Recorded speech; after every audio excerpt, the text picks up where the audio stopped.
Hello everyone. In this video we are going to look at the periodic trend in terms of the radius. Now the radius trend or comparison, right? This is very important in terms of analysis of the other trends, whether we talk about the trend of ionization potential or electron affinity or electronegativity. So some of the other properties, right, they will be closely linked to the radius trend. So that is why this is considered as one of the very pivotal trends in terms of the periodic variation of the properties. First, let us understand what do you mean by radius of the atom.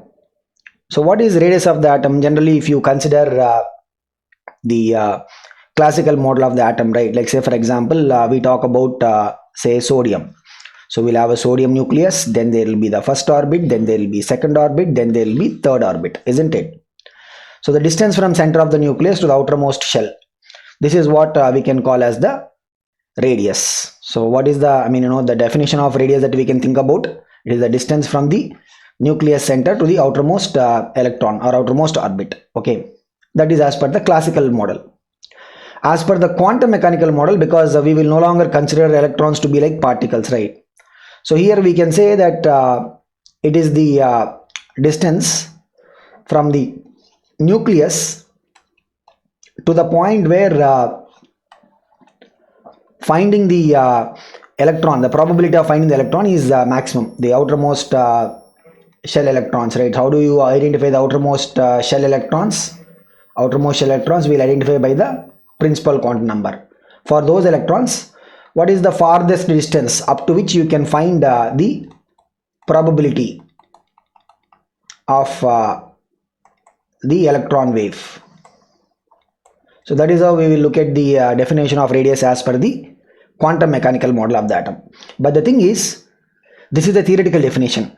We will never be able to find out, because the atoms are not like spheres which we can normally what we'll do, if we have a spherical object, means we'll have methods to find out what is the radius of the spherical object, etc. Atoms itself are so small, and atoms do not also have independent existence. Most of the atoms, they don't have independent existence. Okay, they'll always be, except for the inert gases and some noble metals, right, like gold or platinum. Most of them they will not have independent existence, which means what? We will not be able to directly find out. So what is the distance from, so if you look at the classical definition, right, if you look at the distance from center of nucleus to the outermost orbit, we don't have a direct method to measure this. And that is the reason why what we will do is we have three surrogate means of finding the radius of the atom. So what are those? One is what we call as the covalent radius. The names basically come from the method that we use to get the radius. The other one is what we call as the van der Waals radius, and the third one is the metallic radius. So since the atoms are not available in the atomic state, right, most of the cases they will not be, except for the few examples that we talk about. Okay, there are three different methods of getting the radius value, and to be very precise, right, none of them will give us what is the actual radius. None of them, right? So whatever the three methods that we are going to discuss, none of them is going to give us the actual radius value of the atom. Okay, they will be different. They will be different from the actual radius. Okay, so some of them will be lesser than the actual radius, and some of them will be more than the actual radius. We'll talk about it when we go to the respective definitions. But what are the three types of radius that we are going to measure? We can measure the covalent radius, and we can measure the van der Waals radius, and we can measure the metallic radius. Okay, so in which case we will refer to which of the radius, we will talk about it as we go into the discussion. So first we will start with the covalent radius. The covalent radius means what? If an element A is say for example forming like in this case a diatomic molecule A2 type. So we have so many examples like this, right? Hydrogen forms H2, fluorine forms F2, chlorine forms Cl2, like that. Okay, now if you look at the two atoms that are present in that diatomic molecule, the distance between the two nucleus. We'll call it as what? Internuclear distance. Let us say that is a d. So covalent radius is taken as half of that internuclear distance. And we will learn about it in the chemical bonding concept. There is going to be overlap of the orbitals. So we'll talk about how the covalent bond will get formed in the chemical bonding chapter. But what happens is, you can see here, there is going to be overlap, which means what? This internuclear distance, right, is not exactly, see, if they are just touching, what will happen? That will be equal to 2 times of the actual radius if they are just touching, but they will not just touch, there will be overlap. It's like, the two spheres are little bit converging into one. Okay, so which means what? The covalent radius will be less than the actual radius, because we see what? There is an overlap. Okay, the covalent radius will be less than the actual radius, but this is how we are going to get the covalent radius.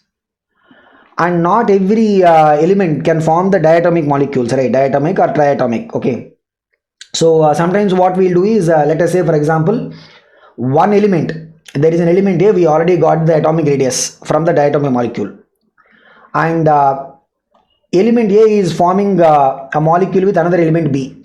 They form this AB molecule type. Now here we will get what? The internuclear distance. Internuclear distance is what?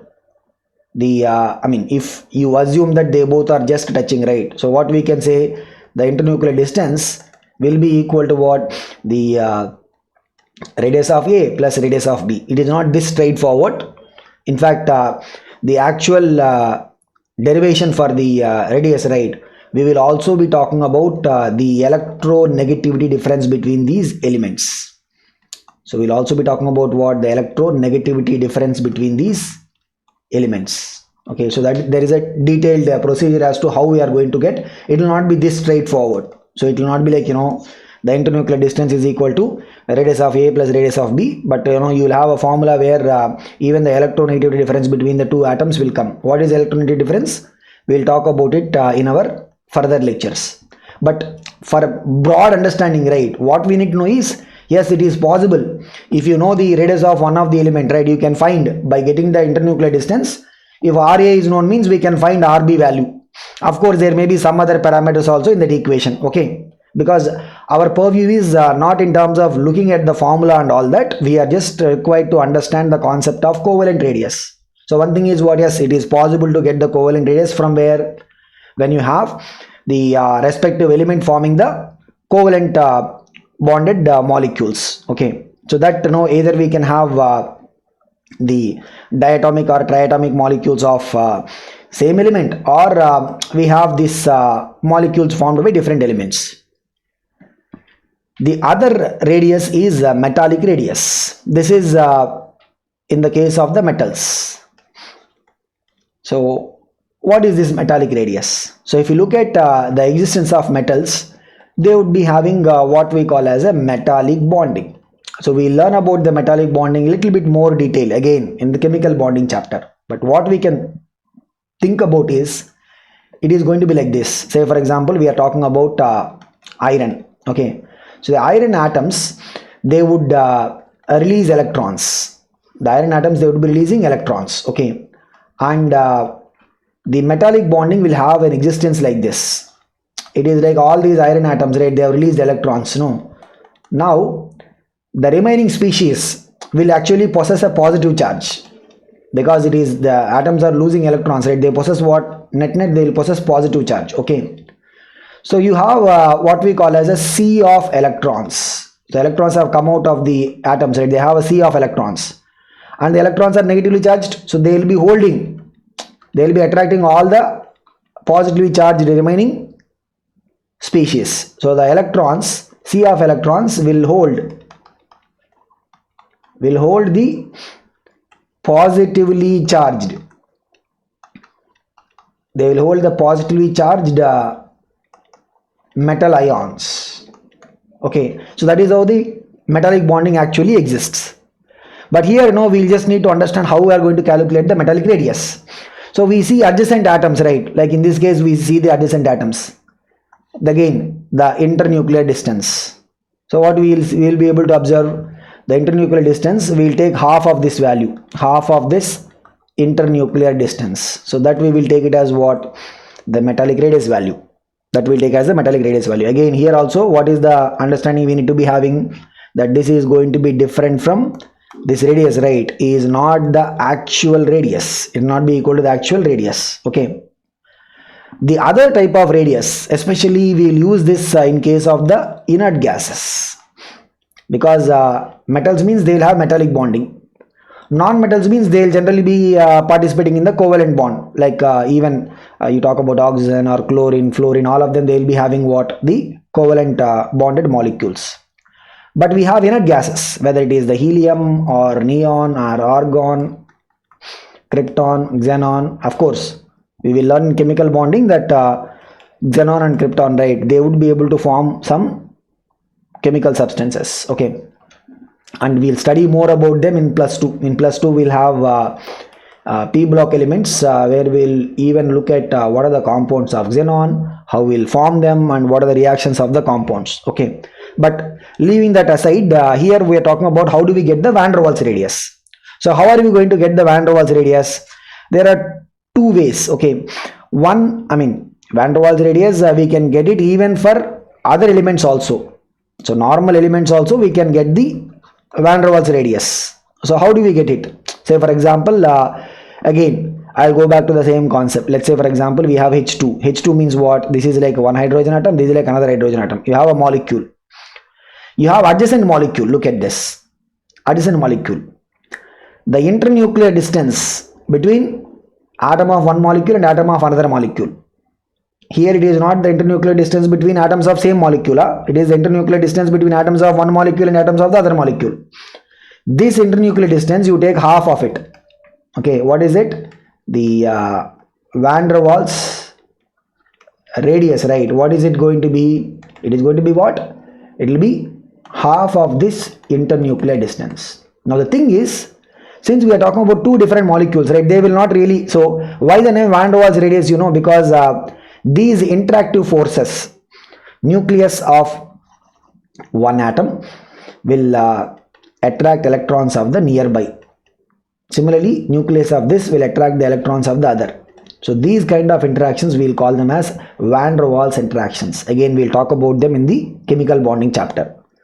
But since, you know, the atoms would come together, they don't belong to same molecule, they will belong to different molecules. Why they are coming together? Because of these interactions. Nucleus of one atom is attracting the electrons of the other. Nucleus of this atom will attract the electrons of the other. So these interactions, what do we call them as? Van der Waals interactions. Okay. And that is the name van der Waals radius has come. So if you look at this van der Waals radius, right, generally what happens is these atoms of different molecules will be quite a distance apart, which means the van der Waals radius values will be significantly higher. So van der Waals radius, right, will be what? Significantly higher than the other two radius that we are calculating. So whenever we, for a same element, if say for example we are able to calculate all the three types of radius, for same element we are able to calculate all the three, then what we are going to observe is that the van der Waals radius will be much higher than the metallic radius, will be more than the covalent radius. So covalent radius, what? There is going to be an overlap of the outermost orbit. Okay. And that is the reason why we will see that the covalent radius will be significantly less. So what is the radius comparison? This is important. For any element, if you are able to measure all the three types of radius, what is the comparison? The van der Waals radius will be higher than the metallic radius, will be higher than the covalent radius. Okay. And generally when we talk about the inert gases, right, inert gases, since they will be having monoatomic molecules, because you know, if you look at helium, right, it will be having what? All helium, just one atom. So we will be able to only measure the van der Waals radius. We can only measure the van der Waals radius for the inert gases. We will not be able to measure the covalent radius or the metallic radius. Okay. And that is the reason why we will discuss about it. Okay. When we are doing the radius comparison, right, whenever we talk about the inert gases, because there is no direct way in which we will know what is the actual radius. What we are doing is we are taking the measurement. Measurement is either we will get the covalent radius, or we will get the metallic radius, or we will get the van der Waals radius. These are the practical values that we will get, isn't it? So when we look at the van der Waals radius, that is used for what? Only the inert gases, because inert gases we cannot find the other radius values. So that is the reason why we will see that the inert gas radius, right, we cannot directly compare them with the other, because anyway they are abnormally high. Okay, so that is about the three types of radius that we will be able to practically measure. Okay, again, so here the point that we need to understand is these radius values will give us an approximate estimation of what is the radius of the atom, but none of them, as I said, will be exactly equal to the true radius of the atom. Okay, now let us look at the factors that determine the radius trend. So when we say radius trend, right, what we are looking at is we are looking at what is the trend that we will be able to see in terms of the radius of the elements. Okay, so here the first point is the number of shells. So this is the first important factor. So what is the role of number of shells? Say for example, when we are going down a group, let's say we are talking about the first group, lithium, sodium, then comes potassium, then comes rubidium, then comes cesium. So what is happening? Lithium will have what? It will have 2 shells. What about sodium? Sodium will have 3 shells, isn't it?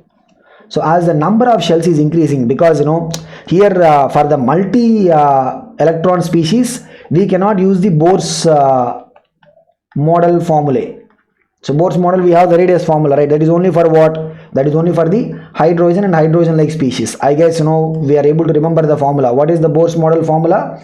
The radius of the orbit will be equal to what? R naught into n square by z.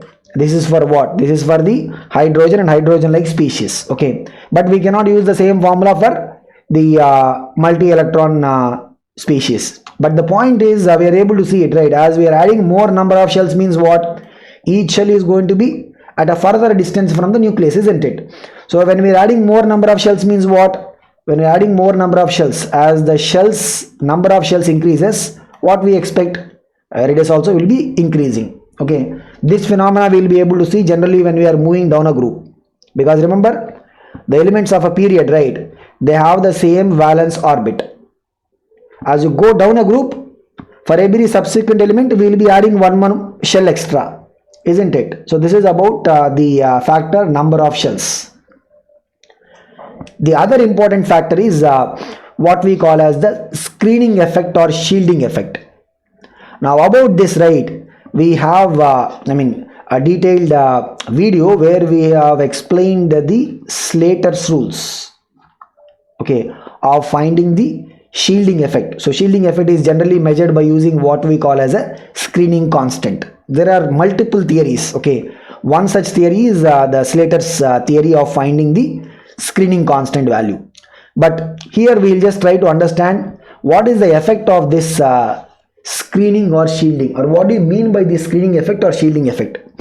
So generally when we look at a nucleus, let us say we have a nucleus, okay, and we talk about the electrons in the outermost orbit.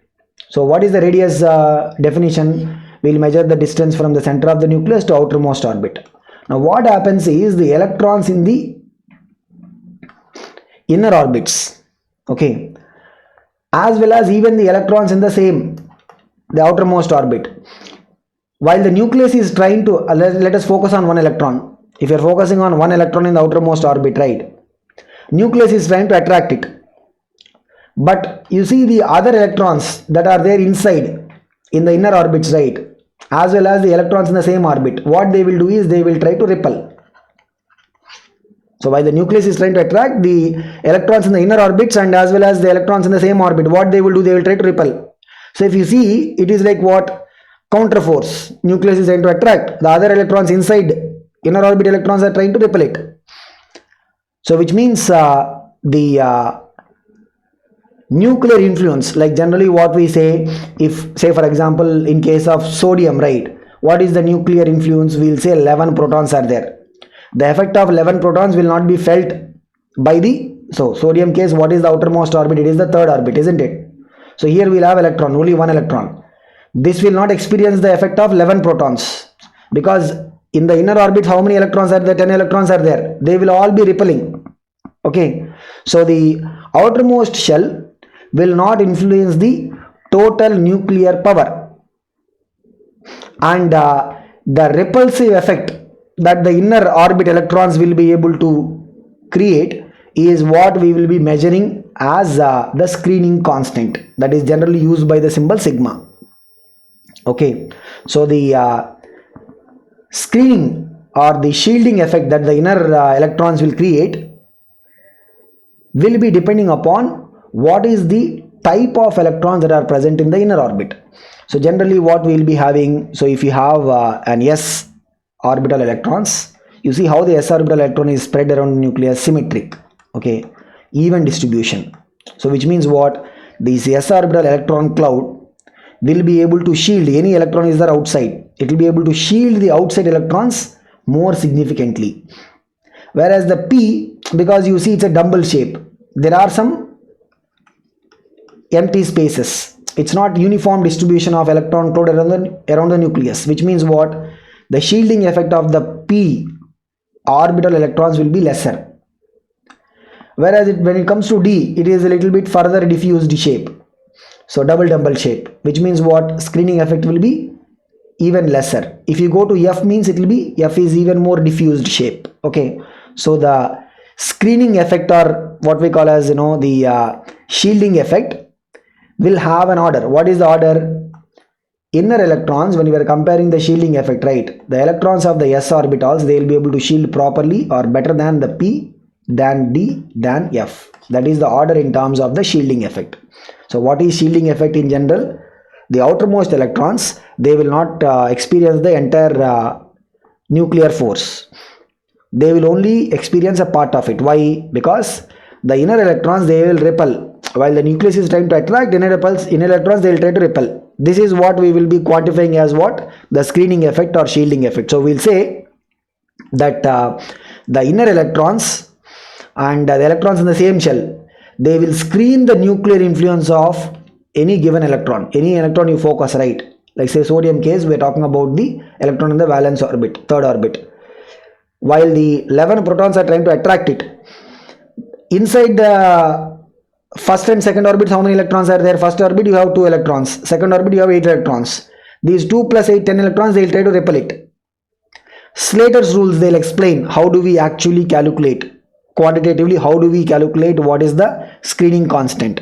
But here we don't need to get into that level of details, but what we can see is that in comparison, right, the inner electrons, if the electrons are belonging to the s orbitals, because the s orbital electron cloud is symmetrically distributed, that will be able to screen, because you have center is what is the nucleus, right, it is able to screen the nuclear power from all directions. So the screening power or the shielding effect of the s orbital electrons will be more than p. We can see there are some spaces, right, p is only spread along the dumbbell shape, than d.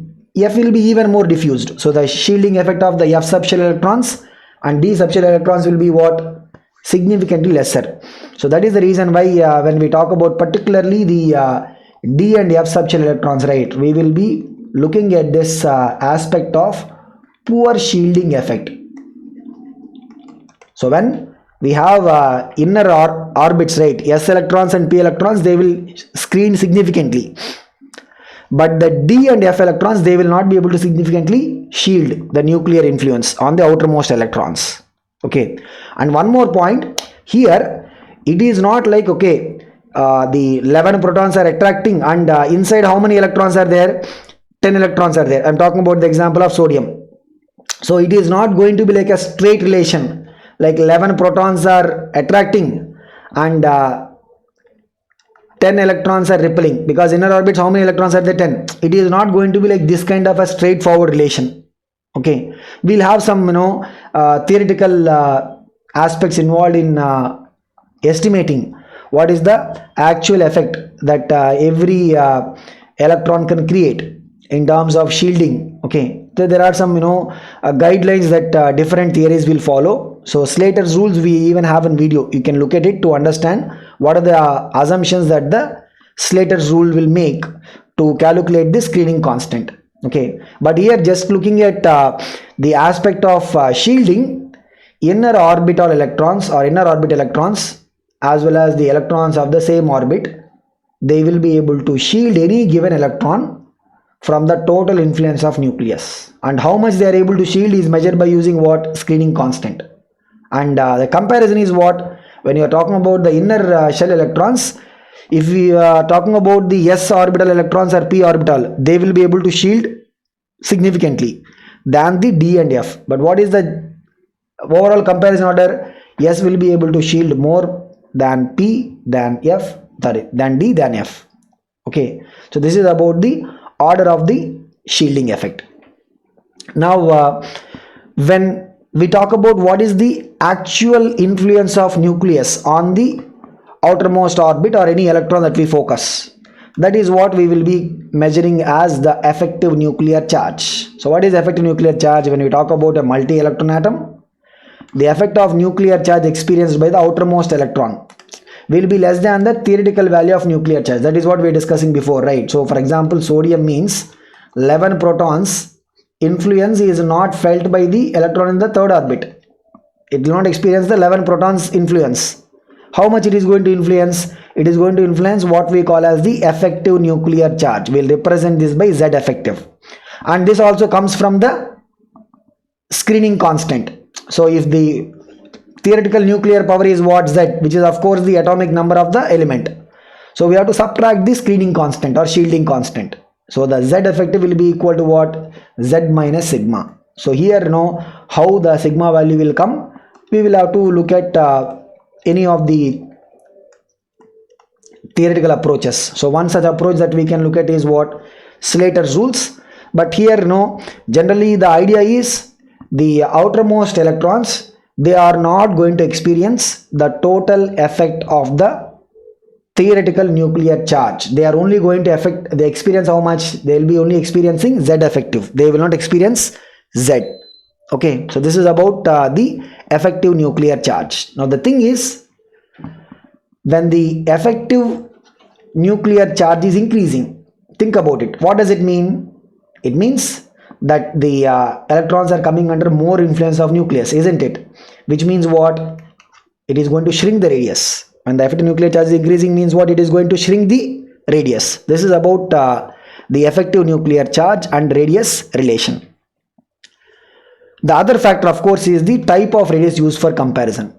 So why it is important? Because we've been talking about it, right? When we have the three different type of radius we can measure, van der Waals radius is more than the metallic radius, more than the covalent radius.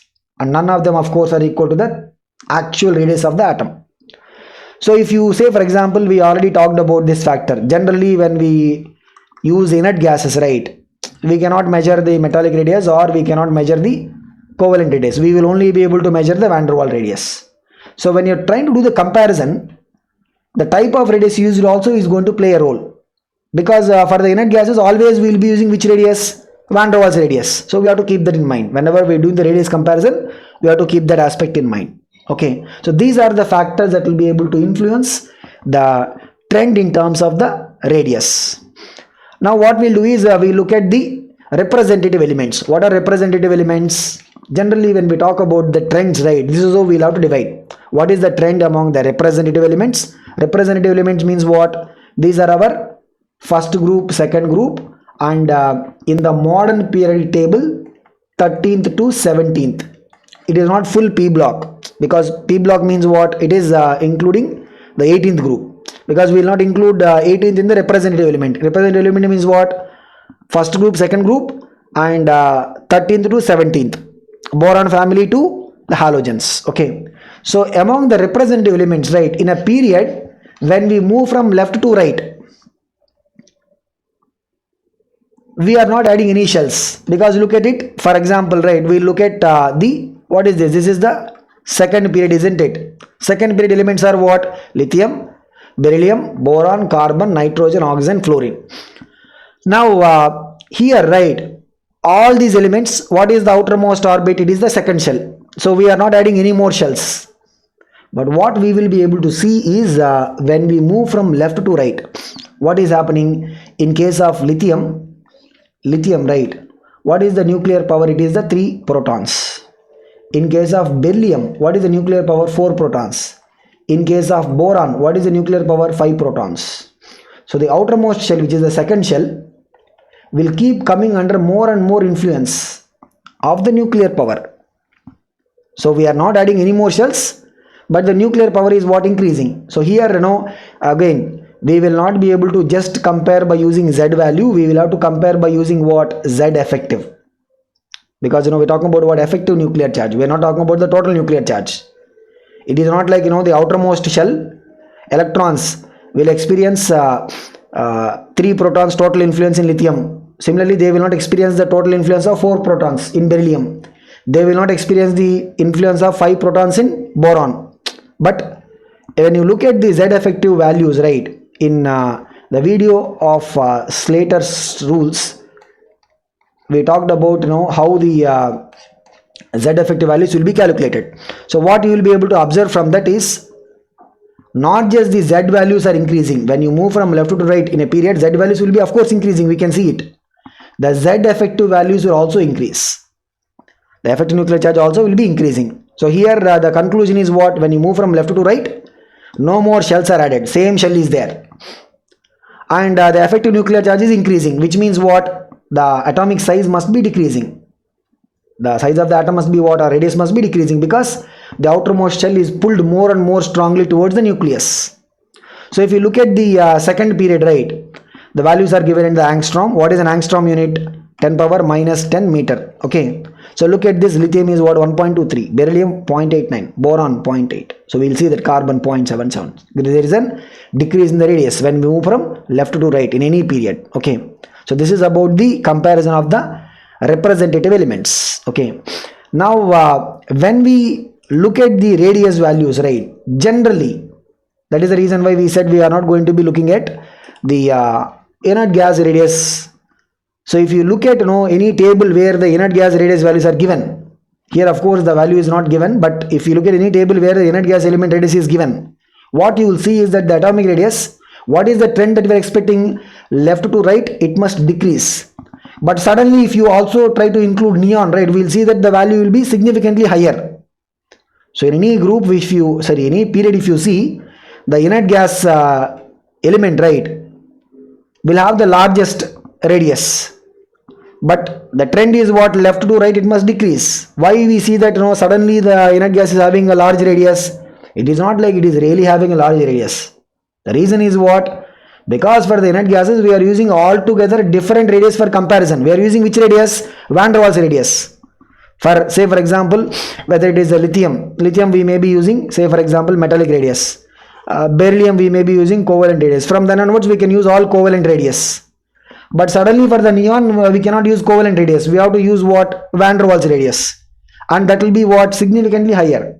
So that is the reason why we don't generally use the inert gas radius values for the straight comparison, because we are measuring altogether a different type of radius itself. Okay, so this is the reason why. So whenever we see a question about it, right, what is the answer for this or explanation for that? Inert gases, we use altogether a different type of radius, which is the Van der Waals radius. Now we talked about the trend in terms of the radius variation across a period among the representative elements. Now let us look at the trend among the representative elements in a group.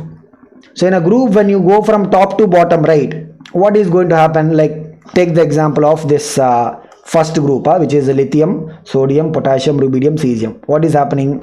The lithium means what? We have just, so this is the lithium nucleus, we have just 2 shells. What about the sodium? Sodium we have 3 shells. So number of shells is increasing. So when we go down a group from top to bottom, the number of shells is increasing. Okay. Generally, when the number of shells are increasing, there will be some anomalies. There will be some anomalies that we will be able to see later. But here, generally, when the number of shells are added, it is like what? The outermost orbit is even more farther, isn't it? So which means what? The size will be increasing. As you go down a group, since more number of shells are added, right, the size will be increasing. Of course, here, the thing is, nuclear charge is also increasing. because yes, lithium, what is the theoretical nuclear power? 3 protons. What is the sodium theoretical nuclear power? 11 protons. But we are not going to do the comparison by using theoretical Z value. We have to look at the Z effective, isn't it? We have to look at what is the effective nuclear charge on the outermost orbit electron. And what we will see is that though the nuclear charge is increasing, right, that will be offset. That will be offset by the addition of more shells. So we will see, if you actually go and check the Slater's rules, what you will be able to see is that in a group, right, the Z effective value on the outermost shell electrons will be nearly a constant. So we are not going to see a significant increase in terms of the Z effective nuclear charge. Nuclear charge is increased. Nuclear charge means what? Theoretical nuclear charge. Lithium 3 protons charge, sodium 11 protons. But when we want to understand the effect on the outermost electron, we should always quantify the Z effective, not the theoretical nuclear power. Okay, so the theoretical nuclear power is increasing, but its effect will be what? Negligible. Okay, and what we will see is that the increase in number of shells will be the dominating factor. As a result, what we are going to see, the radius or size will be of course increasing. So if you look at the first group, right, again these values are also in angstroms. We can see clearly lithium is what? 1.23, sodium is what? 1.57, potassium 2. It is increasing. Okay, so as we go down the group, the radius will be what? Increasing. Why? Because the straight influencing factor here is what? The addition of number of shells. We add every one element, we are going to add one shell extra. Okay, here the nuclear power is increasing, but what is the main deciding factor here? The addition of number of shells. So generally what we see is that the radius is going to be increasing, but now we have some anomalies. We'll talk about it. Okay, now let us come to the D block elements. We talked about the representative elements. Now we look at the D block elements. So D block elements, we also broadly call them as what? Transition elements. Okay, so D block, what do we have? We have scandium to zinc. Okay, so this is the what we call as the 3D series or the first transition series. Okay, then we have yttrium to cadmium. Okay, that is what? The 4D series or the second. Then we have lanthanum to mercury. This is our 5D series, or we call it as the third transition series. Okay, and the 6D series, right, starting from actinium, this is actually an incomplete. Okay, because it comes in which period? It will be coming in the 7th period. So 7th period is what? It is the incomplete period. Okay, so looking at the D block elements, right, what we see is generally comparison, we will talk about what? The first transition series, second series and third series. Why we will not talk much about the 4th series or 6D series? Why? Because that is incomplete one. Okay, now let us come here. So if you look at the trend, the radius trend, right, what are we observing? It is, so let us talk about the first series. First series means what? Scandium to zinc, scandium, titanium, vanadium, chromium, manganese, iron, cobalt, nickel, copper, zinc. That is the 3D series or the first transition series. Okay, so here what do we observe? It is decreasing and then increasing.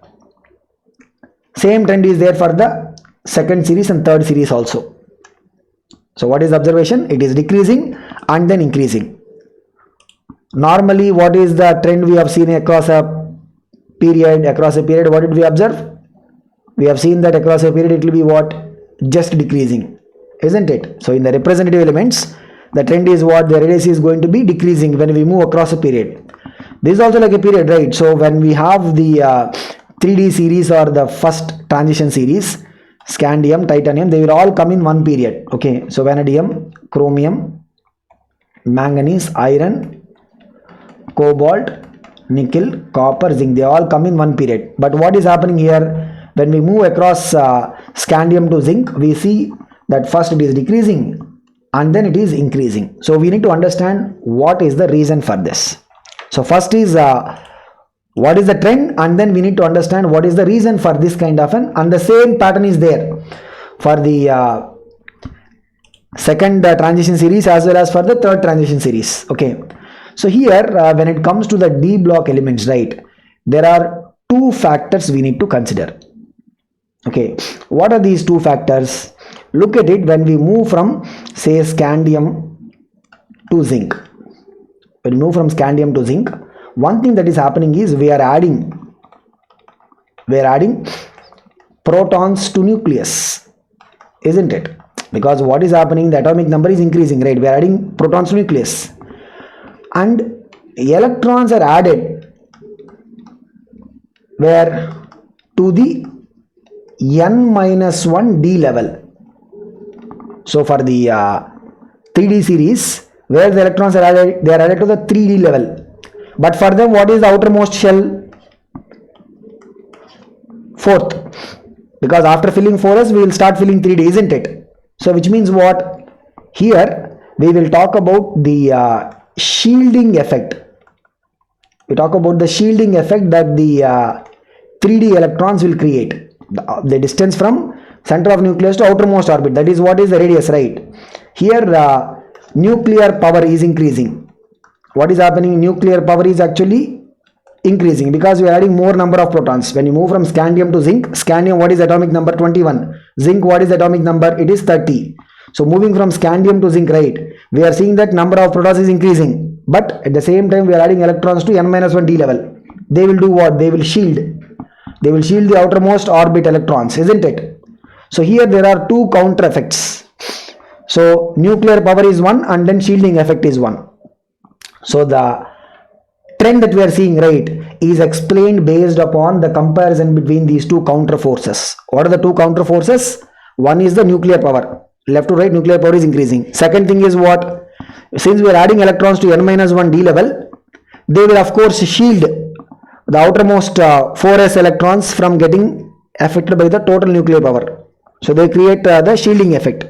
So here it is about the comparison between these two. Again, here also no more extra shells are added, isn't it? We are not adding any more shells. This is like moving in a period, right? Scandium to zinc, it is like moving in a period. No more shells are added. But there are two counter effects. One is increasing of the nuclear power. Second is what? Since we are keeping electrons into 3D, they will be shielding the 4s electrons or the 4th orbit electrons. Two counter effects. When the nuclear power is dominating, this is dominating means what? Nuclear power is dominating, the shielding effect means radius must decrease, isn't it? When the shielding effect is dominating, what we see is that when the shielding is dominating means what? Say for example, we have the nucleus, okay, the inner electrons, they are able to shield better. When they are able to shield better means what? The outer electrons will not experience that much nuclear power. Means what? They will be able to little bit move farther away from the nucleus, isn't it? Which means what? When the shielding effect is dominating, what we see is that radius will be increasing. Now I think we are able to get a fair sense, right, what we are going to see. So look at it in the first transition series, because we are looking at the trend is similar. First transition series, second and third, the trend is similar. So look at the trend. Atomic size is slightly decreasing from scandium to manganese. From scandium to manganese, it will be decreasing. So the reason for this is what? As we said, the increasing nuclear charge. When you move from scandium to manganese, nuclear charge will be of course increasing. That will dominate the shielding effect, because you know the 3D level, when it will be completely filled when you have 10 electrons. But when you move from scandium to manganese, right, scandium will add 1 electron, then titanium will be adding 2 electrons to 3D, then vanadium will add 3 electrons, okay, then chromium will be adding 5 electrons, remember abnormal. Manganese is also what? 5 electrons. So we have not significantly filled the 3D. 3D is occupying some space around the nucleus, means we have not completely filled it to a significant extent, which means here the shielding effect we can say is what? Poor. So the dominating factor between the two is what? Nuclear power is dominating. So increasing nuclear power is dominating. As a result, as we said, when the nuclear power is dominating, what is going to happen? The radius is going to decrease.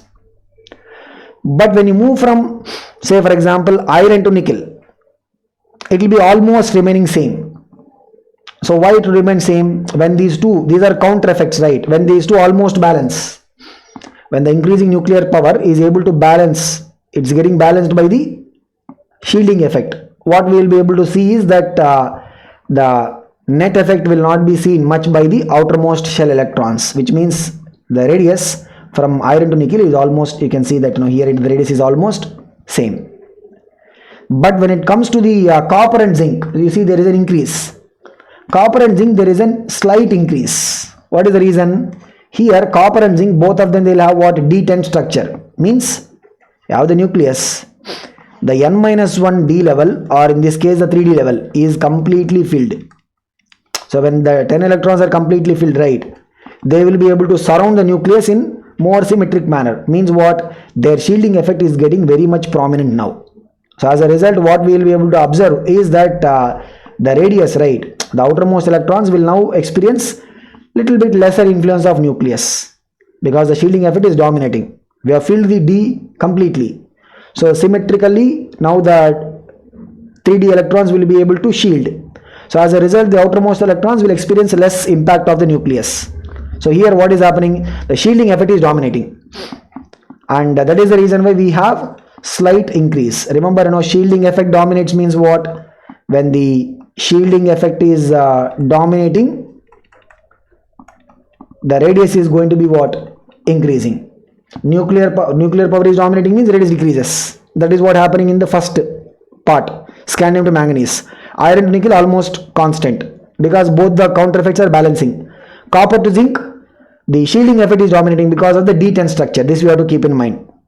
Completely filled D, symmetric shielding that is happening. As a result, the outermost electrons will experience lesser impact of nucleus.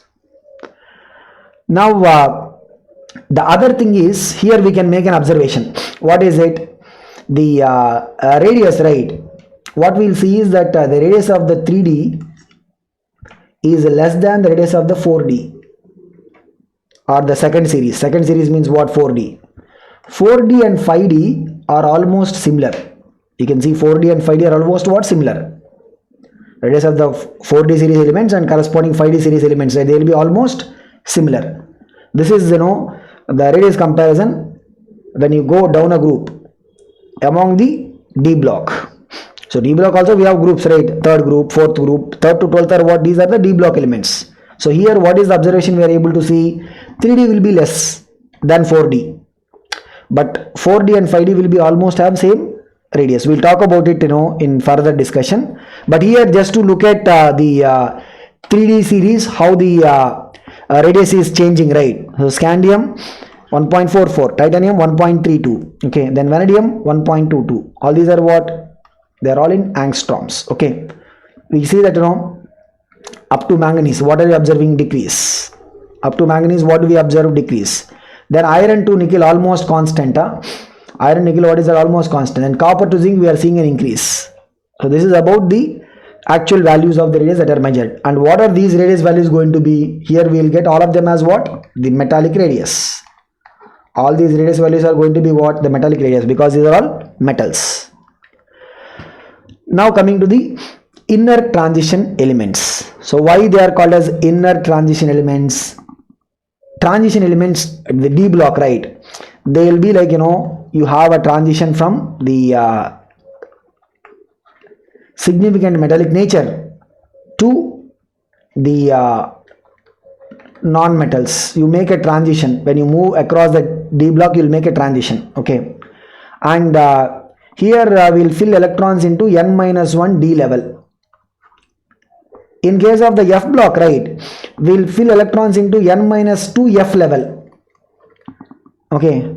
So they are like, the elements, it is like they are within it is a transition within the D block elements. Because remember, where the lanthanides will come, they will come after lanthanum. Where actinides will come, they will come after actinium. Okay. So this is like a series. This is like a transition series within the transition elements. That is why it is called as what? Inner transition. Okay.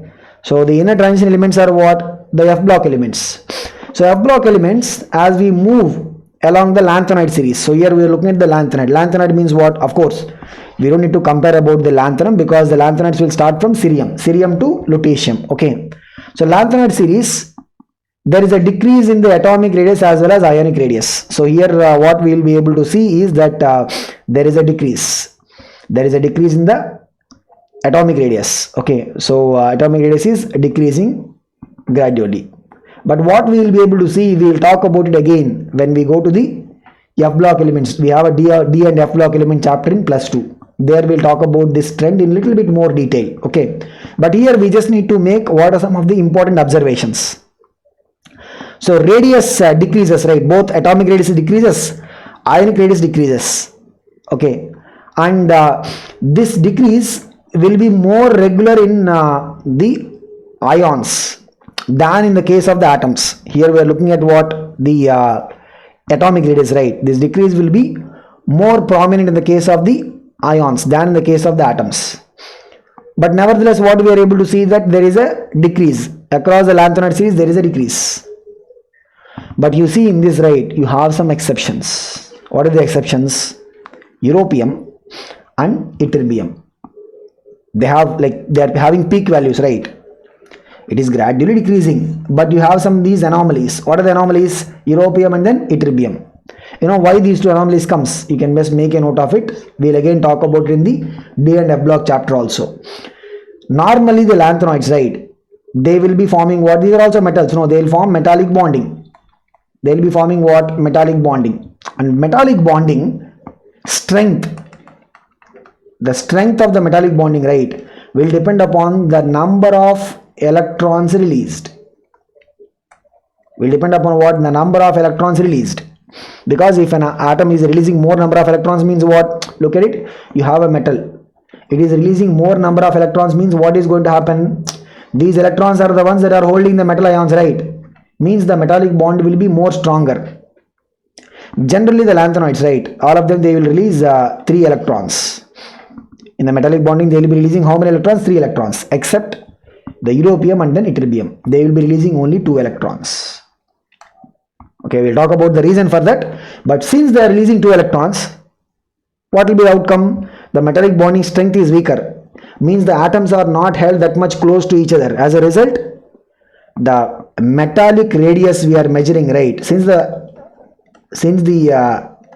metallic radius is what we are measuring, since the metallic bonding is a little bit weaker, as they are releasing only 2 electrons for the metallic bonding, right, the metallic radius value is going to be higher because the atoms will not be coming that much closer now. Okay, that is the reason why we have this anomaly. Where this anomaly is coming? Europium and then ytterbium. Okay, but the gradual decrease you are able to see, right, in the radius along the lanthanide series is what we call as the lanthanoid contraction. What do you call it as? There is a name for this. What is the name that we give? It is what? Lanthanoid contraction. Now we will see what is the reason for the lanthanoid contraction. So lanthanoid contraction is an important discussion for explaining some of the other abnormalities also. So we'll talk about some of the other abnormalities also. Where the lanthanoid contraction comes, it comes in the 6th period. Where the lanthanoid contraction comes, it comes in the 6th period. Okay, so what is the reason for the lanthanoid contraction? Now lanthanides are what? These are the elements of the 4f series, that is what we call as. Okay, so where we are entering electrons into 4f subshell, but already what is the outermost? Outermost is actually the 6th. When we are in the 6th period, right, what is the outermost? It is the 6th period. Okay, 6th period means what? It is the 6th shell. So after filling 6s2, then we will start coming and then filling the 4f. So we are adding electrons to what? n-2 f level, which is here 4f level. But what is the valence orbit? Valence orbit is the 6th orbit. Now we are adding protons to the nucleus as well as electrons into n-2 level. But f subshell or f orbital electrons, right, because of their highly diffused shape, their shielding effect will not be very much. So the n minus 2 f electrons, right, they'll have very little shielding effect. Why? Because of the highly diffused shape of the f orbitals, or the electron cloud will be what? Highly diffused. S means, already we discussed about, S means what? More symmetry distribution, spherical distribution. This is what? Very effective in the screening. So the order is what? S more than P, more than D, more than F. That is the order of the screening effect. We are adding electrons to what? The n minus 2 F level. But they will not be able to shield the outermost electrons that much significantly. So here, when we move across the lanthanoids, right, say for example from cerium to lutetium, what is happening? The nuclear, we are adding more protons to nucleus, means what? Nuclear power is increasing. But are the n minus 2 F electrons completely able to shield? No more shells are added. The outermost shell is, for all of them, the outermost shell is what? The sixth shell.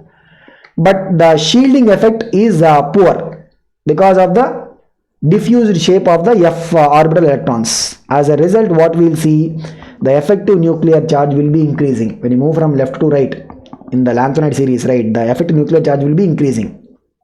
And that is more than the shielding effect. As a result, what we will be able to see that the outermost electrons will be attracted more strongly by the nucleus. Since the effective nuclear charge is the dominating factor, the outermost electrons, right, they will be attracted more strongly by the nucleus. And when they are attracted more strongly, means what is going to happen? The atomic radius is going to decrease, and the ionic radius also will be decreasing. Okay, so this is about the lanthanoid contraction. So the poor shielding effect, is the of F electrons is the reason for the lanthanoid contraction. Okay, now if the F electrons are able to completely shield, what would have happened? We add one extra proton to nucleus and one electron is added to 4f. If the electron added to 4f is able to completely shield, means the outermost electrons will not see much effect. But what is happening is, the electrons added to the n minus 2 f level or that 4f level in case of lanthanoid, they are not able to screen that much or shield the effect of nucleus that much. As a result, the outermost electrons will come under more influence of nucleus now. And that's the reason why we see that the gradual decrease is happening in the atomic radius. This effect is what we call as the lanthanoid contraction. Where the lanthanoid contraction comes, it comes in the 6th period. Now, just like the lanthanoid contraction, in case of actinoids will come where? They will come in the 7th period. Okay, after filling 7s, we will start filling electrons into 5f. That's why actinoids are also called as what? 5f series, right? What we will be able to see is that the jump in contraction means what? Step by step. Lanthanoids we are able to see it step by step. What is the decrease? The jump in contraction between consecutive elements in the actinoids is greater than the lanthanoids. Means what? Let us say the first element to second element, we see a jump in the lanthanoids. Okay, a decrease. Same first element to second element in actinoids, right? What is the observation? The jump is more, the decrease is more. Why?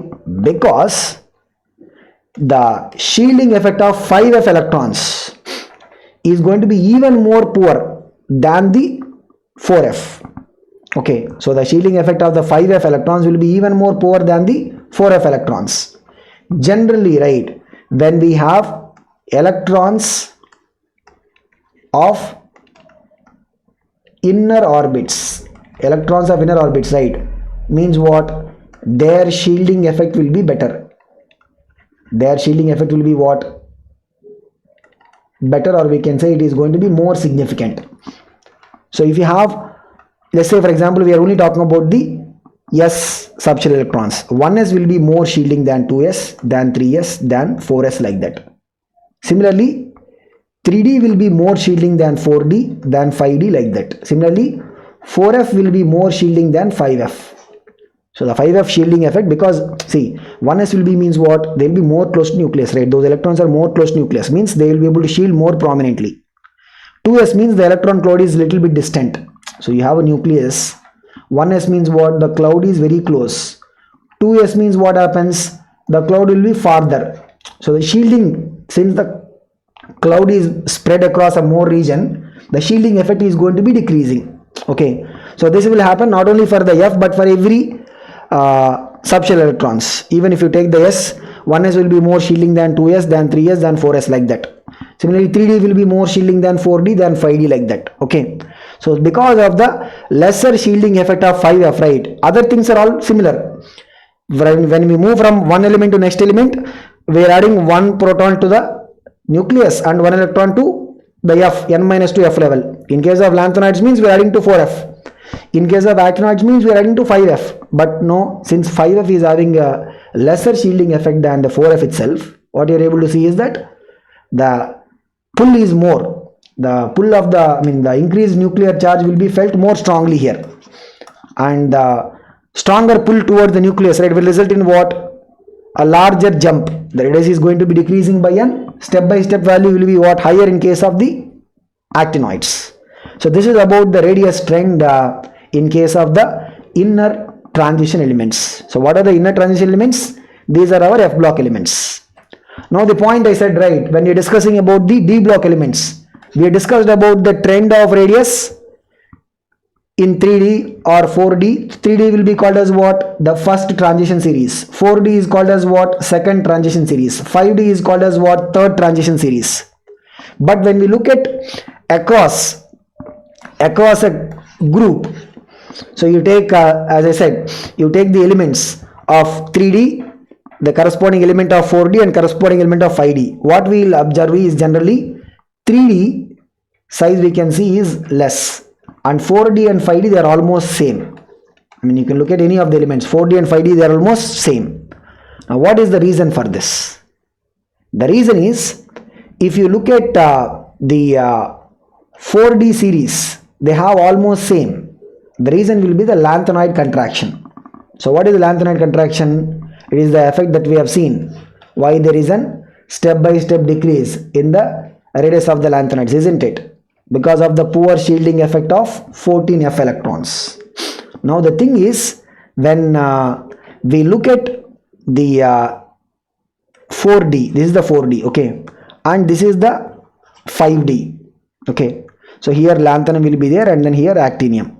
Then this is the 6D, of course, okay. So this is 3D, scandium to zinc is what? 3D. So if you look at it, say for example zirconium, before we come to hafnium, so we have started filling the electrons into the 4f level, cerium to lutetium. After filling the electrons into 4f only, we have come to hafnium.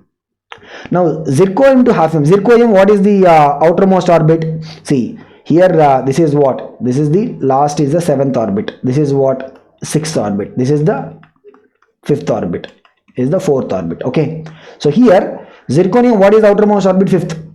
Hafnium, what is outermost orbit? 6th. Generally what we expect, when we add one more orbit means the orbit will be more farther. Like say for example zirconium. So what are we having? That is the 5th orbit is, okay, 1, 2, 3, 4, 5. What about the hafnium? 1, 2, 3, 4, 5, 6. What we expect is the outermost orbit is going to be more farther from the nucleus. That understanding is correct. But here between zirconium to hafnium movement, what is happening? We are adding 14 electrons into the 4f subshell. Then only we come to hafnium, because you know this is where we are having the lanthanum. After lanthanum, we will start filling lanthanoids, right? Now these 14 electrons are added here. Okay, these 14 electrons are added to what? The 4th orbit. Their shielding effect is poor. As a result, the outermost orbit, which is the 6th orbit, will come under so much nuclear influence that despite adding one extra shell, that radius is shrinking almost close to the previous 5th orbit size, which is the case of zirconium. So the poor shielding effect means what? That outermost orbit, 6th orbit, is pulled that much more strongly towards the nucleus, so much that the radius of the hafnium is almost same as zirconium. Not only in this case, niobium will be almost similar as what? Tantalum. Molybdenum is almost same as what? Tungsten. Okay. Technetium will be almost same as what? Rhenium. So every successive element, right, of the 4D series and 5D series, if you look at it, they'll be having almost similar radius. We can see they'll be having almost similar radius. This is happening because of what? Lanthanoid contraction. Now same phenomena we will observe even between the 5D and 6D also, but generally we have been saying about it, 7th period elements, because 6D comes where in the 7th period, right? 7th period elements, we don't study much about their properties because most of them are what? They are radioactive elements, and also they are incomplete set. Okay, so some of the elements, the independent existence and existence under stable conditions is yet to be proved. Okay, so that is the reason why we are not talking much about it. So but 4D and 5D series, the corresponding elements will be similar in terms of radius. What is the reason for that? Lanthanoid contraction. Okay, now the lanthanoid contraction and this poor shielding effect. So poor shielding effect comes where? It comes in the case of the D electrons as well as in the case of the F electrons. More popularly, F electrons means we will call it as what? The actinoid contraction and lanthanoid contraction. Okay, so lanthanoid contraction is very significant one in terms of explaining some of the abnormalities. So here when we talk about the exceptions, right, because we've been saying when we have any questions coming in the competitive examinations, right, they are not going to be asking us straight questions on whatever is the usually expected trend. They will be only asking us questions on if there is an anomaly, they will ask us to explain why the anomaly is coming, or they might give questions on the anomaly trend itself. Like, you know, any group you go from top to bottom, what is going to happen? The radius is going to be increasing. But in the 13th group is what? Boron, aluminum, gallium, indium, thallium. That is 13th group, right? The radius of gallium is expected to be greater than aluminum. Why? Because gallium comes below aluminum. But practically what is observed is both of them will have almost similar radius. Let us look at what is the reason for that. Okay, the reason is, look at where, I mean, you know, we have boron, then comes aluminum, then comes gallium. Before gallium is where you are filling the electrons from scandium to zinc. We are filling 10 electrons into the 3D level. Now gallium is coming just after filling 10 electrons in 3D, gallium is coming just after that. Okay, so now the 10 electrons we have filled into the 3D level, right, they will have poor shielding effect. The electrons filled into what? 3D will be having poor shielding effect. So as a result, gallium, the outermost orbit is what? It is the 4th orbit. Outermost orbit is 4th orbit. Aluminum, the outermost orbit is what? 3rd orbit. But the poor shielding effect of 10 electrons added to the D level, because, you know, when we add 10 electrons to the 3D level means we are also adding 10 electrons to the 10 protons to the nucleus. This shielding is not significant, right? It means what? The outermost electrons will come under more influence of nucleus. If they are able to shield properly means that will not be felt. Okay, as we said, the effective nuclear charge and you go down a group will not see much variation. But here what we are able to observe is that since the 3D electrons are having poor shielding effect, right, the outermost orbit will come under more influence of nucleus, and that too gallium is coming just after the filling of 3D. That is the reason why this anomaly, right, is seen in the case of aluminum to gallium. For the next set, like say what will be the corresponding next one? It is aluminum. The element that will come after aluminum is what? Silicon. The element that will come after gallium is what? Germanium. I am talking about in the same period. This effect will not be seen as we go further, but since it is just after filling the 3D, we are coming into what? The gallium. This is more prominent. So as a result, what we see is that generally what we expect is gallium will be significantly higher than aluminum because we are adding one shell, but the radius of gallium will be almost close to the aluminum because of what? The poor shielding effect. What is the reason? The poor shielding effect of the d electrons. After filling 10 electrons into 3D, we are just coming to gallium. Okay, that is the reason. Not only that, we have one more anomaly in the same group. Thallium, because where is thallium coming? It comes below indium, right? We expect what? Thallium to be greater than indium. We will expect that thallium is greater than indium, but thallium radius will be almost same as indium. So here, look at where so boron, aluminum, then gallium, then indium, then thallium. So boron comes in which period? It comes in the second period. Aluminum comes in third period. Gallium comes in fourth period. Indium comes in fifth period. Thallium comes in sixth period. Now sixth period is where we have got electrons added to the 4f level, and electrons are also added to the 5d, isn't it? So we are adding what? Electrons to the n-2f level as well as to the n-1d level. So the cumulative poor shielding effect, when we move from indium to thallium, right, we are expecting that we are adding one more orbit, means size must increase. But here, before coming from indium to gallium, we have added what? 14 electrons into the 4f level as well as 10 electrons into 5d level, which means what? The cumulative poor shielding effect will mean more influence of nucleus on the outermost orbit, so much that the 6th orbit of thallium will be pulled as much close as the 5th orbit in the case of the indium. So their radius will be almost comparable. This is happening because of what? Because of the 14 electrons we are filling and 10 electrons we are filling into 5d. So when we move from indium to thallium, right, we are filling 14 into 4f and 10 into 5d. Then only we are coming to thallium. Because of the cumulative poor shielding effect, right, the 6th orbit of thallium is pulled so much close that it is almost at the same distance as the 5th orbit of the indium. Okay, so this is about the abnormalities, and as I said, we have to focus on the abnormalities or the exceptions. Look at this question. The general radius trend in the d block elements is what? This is a trend that we talked about. What is the general radius trend? 3d series elements will be less than 4d, but 4d and 5d will be almost comparable. But look at the question. However, for scandium, yttrium and lanthanum, where they will come, they are actually elements of the third group, isn't it? What are those? Scandium, yttrium and then lanthanum. They are all elements of the third group. What is the trend? Scandium less than yttrium less than lanthanum. It's different, right?